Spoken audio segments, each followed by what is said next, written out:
Morning students. आज हम pteridophytes में जो पाए जाने वाले रम है साइफोनोस्टिल नाल रम का अध्ययन करेंगे। जो नाल रम होता है, हमने जो पहली कक्षा उसमें हमने प्रोटोस्टिल और ठोस रम के बारे में पढ़ा। इस कक्षा में हम नाल रम के बारे में अध्ययन करेंगे। नाल रम के अंदर अगर हम देखते हैं इसके मध्य भाग में या केंद्रीय भाग में तो हमें मज्जा दिखाई देती है। मज्जा को घेरे हुए जाइलम की वल्य होती है, उसे घेरे हुए फ्लोएम की वल्य होती है, उसके बाद परिरम और अंतस्त्वचा होती है। अंतस्त्वचा है वो इसको वलकुट से अलग करती है। तो इस प्रकार से हम देखते हैं कि नाल रम के अंदर मज्जा उपस्थित होती है। तो जो ठोस रम है और नाल रम में है, तो नाल रम में मज्जा उपस्थित होती है जबकि ठोस रम में मज्जा अनुपस्थित होती है। तो हम लोग जब देखते हैं नाल रम तो हम इसको मानते हैं एडवांस, मानते हैं इसको रंभ को। तो ये जो नाल रम होती है ये दो प्रकार की होती है, बही फ्लोएमी नाल रम और उभय फ्लोएमी नाल रम। जो बही फ्लोएमी नाल रम है इसके अंदर सब जो बीच में मज्जा होता है, केंद्रीय भाग को में मज्जा होती है अक्ष के, उसके बाहर जाइलम होता है, जाइलम के बाहर फ्लोएम दिखाई दे रहा है, उसके बाद परिरम की वल्य होती है और अंतस्त्वचा की वल्य होती है। इस प्रकार का जो नाल रम होता है उसे हम बोलते हैं बही फ्लोएमी नाल रम या एक्टोफ्लोइक साइफोनोस्टिल। तो ये एक प्रकार का नाल रम है जिसमें जो फ्लोएम होता है वो जाइलम के बाहर की तरफ हमें दिखाई देता है। उभय फ्लोएमी नाल रम, इसके अंदर केंद्र के अंदर मज्जा उपस्थित होती है, उसके बाहर हमें जो एंडोडर्मिस होती है, दोनों भीतरी अंतस्त्वचा दिखाई देती है, उसके अंदर भीतरी परिरम, फिर भीतरी हमें दिखाई देता है फ्लोएम, जाइलम, ये जाइलम है, जाइलम के बाहर बाहरी फ्लोएम, बाहरी परिरम, बाहरी अंतस्त्वचा। तो जो उभय फ्लोएमी नाल रम है उसमें जाइलम के दोनों ओर फ्लोएम होता है और इसमें जो दोनों तरफ आपको परिरम दिखाई दे रहा है, भीतरी और बाहरी, और अंतस्त्वचा दिखाई देती है। तो हमें इस तरह क्या जो नाल रम है जिसमें कि जाइलम के दोनों तरफ हमें क्या दिखाई दे रहा है, फ्लोएम दिखाई दे रहा है, इस प्रकार का जो नाल रम है वो कहलाएगा उभय फ्लोएमी नाल रम। और इस प्रकार का जो नाल रम है वो पाया जाता है एडियंटम और मार्शिलिया, जो टेरिडोफाइट्स है उनके अंदर। अगर हम तने की काट काटते हैं अनुप्रस्थ काट तो हमें इस प्रकार का नाल रम दिखाई देता है। बही फ्लोएमी नलीरम, अगर जो साइफोनोस्टिल है उसके अंदर अगर पर्ण अवकाश उपस्थित होता है तो इस प्रकार का जो साइफोनोस्टिल होता है उसमें उसको हम कहते हैं नलीरम। तो यहाँ पे हम देख रहे हैं कि बीच में मज्जा है, यहाँ पे आपको दिखाई दे रहा है जाइलम, ये फ्लोएम, और बाहर आपको ये परिरम दिखाई दे रहा है और अंतस्त्वचा दिखाई दे रही है।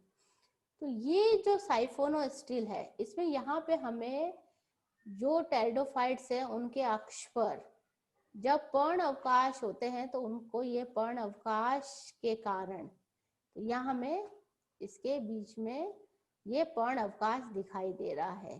तो पर्ण अवकाश के कारण ये जो पर्ण अनुपथ बन रहा है ये एक छोटे से भाग के रूप में इससे अलग हो जाता है। इस प्रकार का जो साइफोनोस्टिल होता है उसे हम कहते हैं सोलिनोस्टिल और नलीरम। तो ये जो नलीरम है ये साइफोनोस्टिल के अंदर पर्ण अवकाश के कारण बनता है, तो इससे हम कहते हैं एक्टोफ्लोइक सोलिनोस्टिल और बहिफ्लोएमी नली रंभ। इस प्रकार के जो ये है बहिफ्लोएमी नली रंभ है, इससे ज्यादा अंतर नहीं पड़ता है उसके अक्ष के अंदर।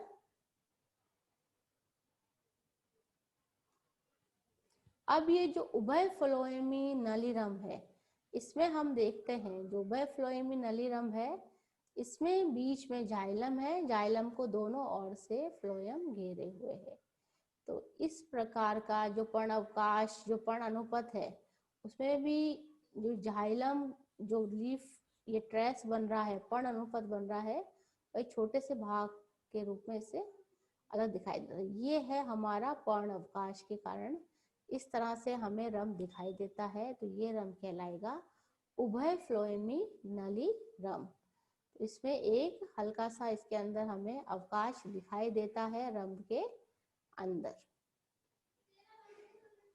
ऐसे टेरिडोफाइट जिनके की जो पर्ण होते हैं वो प्रकंद पर अतिव्यापी होते हैं, इसे हम ओवरलैपिंग कहते हैं, जिसके कारण की रंभ छोटे छोटे खंडों में टूट जाता है, क्योंकि जो अवकाश है, पर्ण अवकाश दिखाई दे रहे हैं, पर्ण अवकाशों के कारण जो ये है रंभ है, छोटे भागों में दिखाई दे रहा है, ये जाइलम बाहर फ्लोएम है।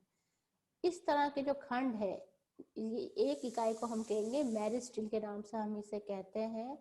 और जो तने की जब हम अनुप्रस्थ काटते हैं, हमें इस तरह के उसका रंभ की संरचना दिखाई देती है। तो इस प्रकार का जो रंभ होगा उसे हम कहता जाता है जाल रंभ, और अंग्रेजी में हम कहते हैं उसे डिक्टियोस्टिल। इस प्रकार का जो जाल रंभ है उसके उदाहरण है एडियंटम और टेरिस। तो एडियंटम में जो पत्ते होते हैं, पर्ण होते हैं, वो तने पे अतिव्यापी होते हैं, जिसके कारण कि उसके अंदर पर्ण अवकाश होते हैं और हमें इस प्रकार का रंभ दिखाई देता है। फिर है बहुचक्रीय रंभ। जो बहुचक्रीय रंभ है उसके अंदर सम केंद्र पे हमें दो वलय दिखाई देती है रंभ की। इस प्रकार का जो रंभ कहलाता है वो कहलाता है बहुचक्रीय रंभ। इसमें हमें बीच में बहुत सा और ये होता है ओवरलैपिंग के कारण, और पर्ण अनुपथ हमें इसके अंदर बीच बीच में दिखाई दे रहे हैं। तो इस प्रकार के जो बहुचक्रीय रंभ है वो पाए जाते हैं मेटोनिया और टेरिडियम।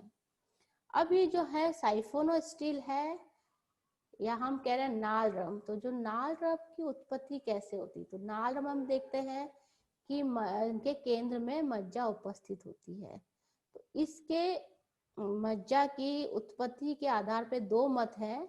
एक तो है नाल रंभ की जो अंतःरंभी उत्पत्ति, तो मज्जा की जो अंतरंभी मज्जा कैसे उत्पन्न हुआ, जो मज्जा की जो अंतरंभी उत्पत्ति है, तो इसके जो समर्थक हैं वह है बूडले हैं 1901, वाइन वोगेनाई है 1908, बोवर 1911, और जैसे फान है और पेटफान 1960। इन्होंने इस मत का समर्थन किया कि जो मज्जा की वो मज्जा जो आती है, उत्पत्ति होती है, वो है अंतःरंभी उत्पत्ति की, जिसका जो केंद्र के भाग में इसकी जो उत्पत्ति होती है वो होती है जो जाइलम वाहिकाएं हैं उनका मृदुकीय कोशिकाओं में रूपांतरण से मज्जा की उपस्थिति होती है।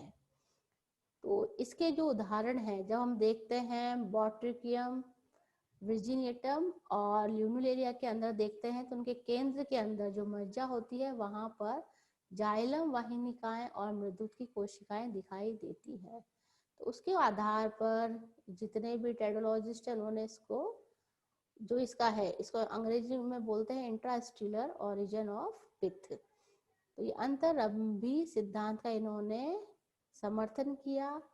कुछ कहते हैं कि जो मज्जा की जो उत्पत्ति हुई है वो हुई है कॉर्टेक्स से। जो पर्ण अवकाश है, पर्ण अवकाश और जो शाखा अवकाश है उस मार्ग से होते हुए जो कॉर्टेक्स, जो वल्कुट की जो कोशिका है वो केंद्र के अंदर आ गई है।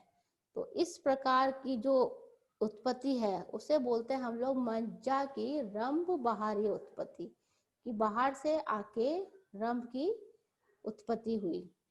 इसके जो समर्थक हैं वो जेफरी है। उनके अनुसार जो ये पर्ण अवकाश है वहां से आकर ये जो कोशिकाएं हैं, या पर्ण अवकाश और पर्ण अनुगत मार्ग से आते हुए कोशिकाएं वो यहाँ पाई जाती है। तो इसका उदाहरण है जो फिलोग्लेसम है और सिलेजिनेला लेविगेटा के अंदर जो भीतरी अंतःत्वचा हम देखते हैं, तो उसके आधार पर उन्होंने कहा कि जो इसकी जो उत्पत्ति हुई है वह जो मज्जा की जो उत्पत्ति है वह रंभ बाहरीय है। तो इस प्रकार से दो अलग अलग मत हमें दिखाई देते हैं इसकी उत्पत्ति के संबंध में। धन्यवाद।